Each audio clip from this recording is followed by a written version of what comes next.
পশ্চিমবঙ্গ বিজ্ঞান মঞ্চের ইংরেজবাজার শহর বিজ্ঞান কেন্দ্রের উদ্যোগে এক রক্তদান শিবির হয়ে গেল বৃহস্পতিবার। মালদার বিজ্ঞান আন্দোলনের কর্মী প্রয়াত গোপাল দাসের স্মরণে এদিন এক রক্তদান শিবির অনুষ্ঠিত হয় মালদা আইএমএ ভবনে। শিবিরে বিজ্ঞান আন্দোলনের একাধিক কর্মী কর্মকর্তা সহ ডেপুটি সিওমএস-2 ডক্টর অমিতাভ মণ্ডল রক্তদান করেন।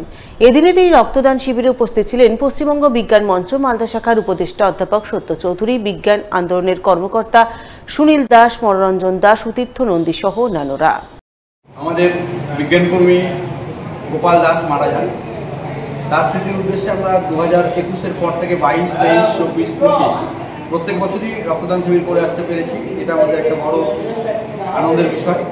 আমরা পশ্চিমবঙ্গ বিজ্ঞান মঞ্চ ইংরেজবাজার শহর বিজ্ঞান কেন্দ্র আমাদের প্রয়াত বিজ্ঞান কর্মীর মৃত্যু দিবসকে আমরা রক্তদান দিবস হিসেবেই উদযাপন করছি। আমরা চাই প্রত্যেক বিজ্ঞান কর্মী, জনবিজ্ঞান কর্মীদের মৃত্যুদিন যে কোনো অনুষ্ঠান আমরা এই অনুষ্ঠানটাতে করতে পারি।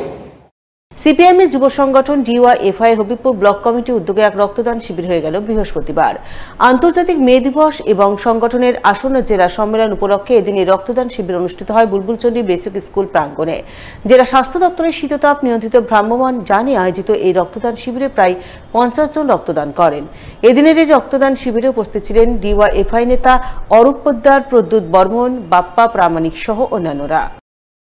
ভারতের গণতান্ত্রিক যুব ফেডারেশন হবিবপুর লোকাল কমিটির আজকে রক্তদান শিবির আন্তর্জাতিক মে দিবস উপলক্ষে এবং আগামী 27-28 মে গাজলে আমাদের ভারতের গণতান্ত্রিক যুব ফেডারেশন মালদা জেলার 20তম সম্মেলন উপলক্ষে আজকে রক্তদান শিবির হচ্ছে পূর্বজন্য।